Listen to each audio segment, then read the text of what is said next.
Dear viewers, আসসালামু আলাইকুম। Japanese ক্লাসের পক্ষ থেকে তোমাদের জানা আন্তরিক শুভেচ্ছা এবং অভিনন্দন। গত ক্লাসে আমরা এদিক ওদিক একটি বস্তুবাচক স্থানের নামগুলো গত ক্লাসে শিখেছি। আজকের ক্লাসে আমরা শ্রেণীকক্ষ, টয়লেট এগুলোর নাম সহ এবং এর উচ্চারণ এবং খুব সহজে দ্রুত সময়ের মধ্যে শিখব।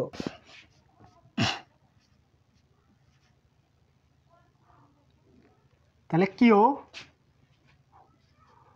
উ শি তসু, কিয়ৌশি তসু, তাহলে এটি উচ্চারণ হবে কিও, এটি হচ্ছে আপনার যুক্তবর্ণ। তাহলে উ, তারপর একটি শি,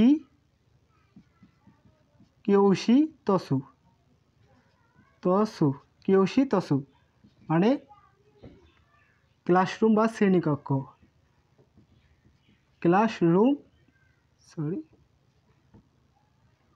রুম বা শ্রেণীকক্ষ। কিয়ৌশি মানে ক্লাসরুম বা শ্রেণীকক্ষ। সো কু দো উ, সোকু দো উ, তাহলে হবে এটি সো হয়ে যাবে। হ্যাঁ, এটি হচ্ছে আপনার যুক্তবর্ণ। সোকু দো উ, সোকু দো উ মানে হচ্ছে আপনার ক্যান্টিন বা খাবার হল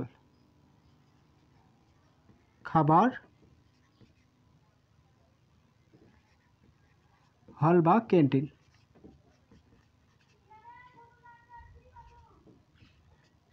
বা খাবার হল। হ্যাঁ,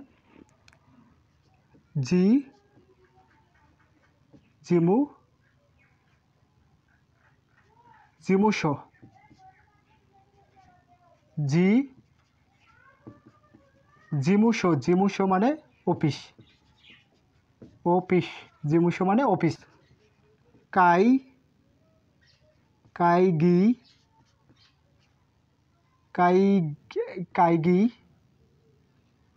শি তসু, হ্যাঁ,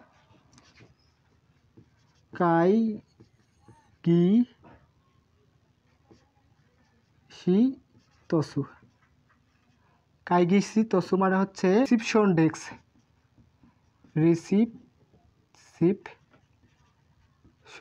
ডেস্ক।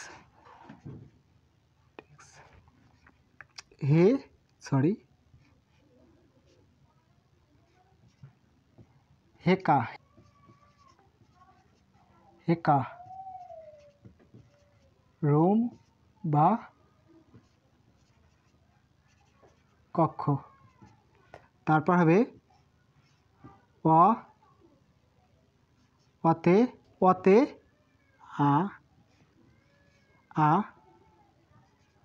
আরাই, অতে আরাই মানে টয়লেট।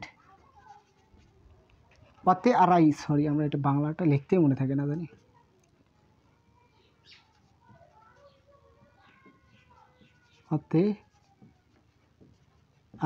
অতে আরাই মানে টয়লেট।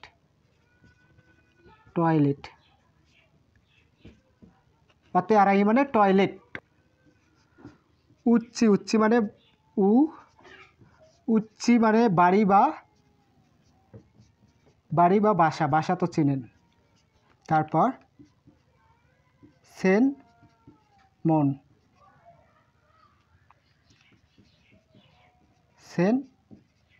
মন মানে হোটেল।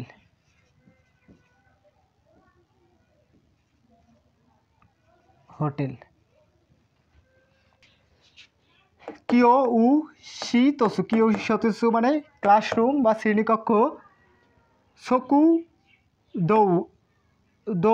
সোকু দৌ মানে খাবার হল বা ক্যান্টিন। জিমুশো এই যে এটি হচ্ছে আপনার যুক্তবর্ণ। হ্যাঁ, জিমুশো মানে অফিস। কাইগি সাতসু মানে রিসিপশন ডেস্ক। হেকা মানে রুম বা কক্ষ। অতে আরাই মানে হচ্ছে টয়লেট। উচি মানে বাড়ি বা বাসা। সেনমন মানে হোটেল। আশা করি যে সকল ভিউয়ার্স এই ক্লাসটি মনোযোগ সহকারে দেখেছেন মোটামুটি বুঝতে পেরেছেন। আমরা পরবর্তী ক্লাসে কাতাকানা সম্পর্কিত বিস্তারিত জানব। খুব সহজ টেকনিকের মাধ্যমে হিরাকানার মতোই সেম 104টি হিরাকানায় যেমন বর্ণ ছিল ঠিক তেমনই কাতাকানাতেও আছে। আমরা পরবর্তী ক্লাসে কাতাকানা সম্পর্কিত জানব। আর আপনারা যদি কাতাকানাতে না যান অবশ্যই শব্দের অর্থ ক্লাসগুলো করবেন টেক্সট বুকের, তাহলে অনেকটাই মোটামুটি বুঝতে পারবেন। আর কাতাকানার শব্দার্থগুলো অনেক সহজ এবং এটি সাধারণত বিদেশি ভাষার মতো বা ইংলিশের কাছাকাছি অনেকটাই ম্যাচিং আছে। পরবর্তী ক্লাসে আমরা এটি সম্পর্কে বিস্তারিত জানবো। তবে আজকে এই পর্যন্ত সবাই ভালো থাকবেন, সুস্থ থাকবেন এবং ক্লাসটি ভালো লেগে থাকলে অবশ্যই একটি সাবস্ক্রাইব করে দেবেন। আল্লাহ হাফেজ।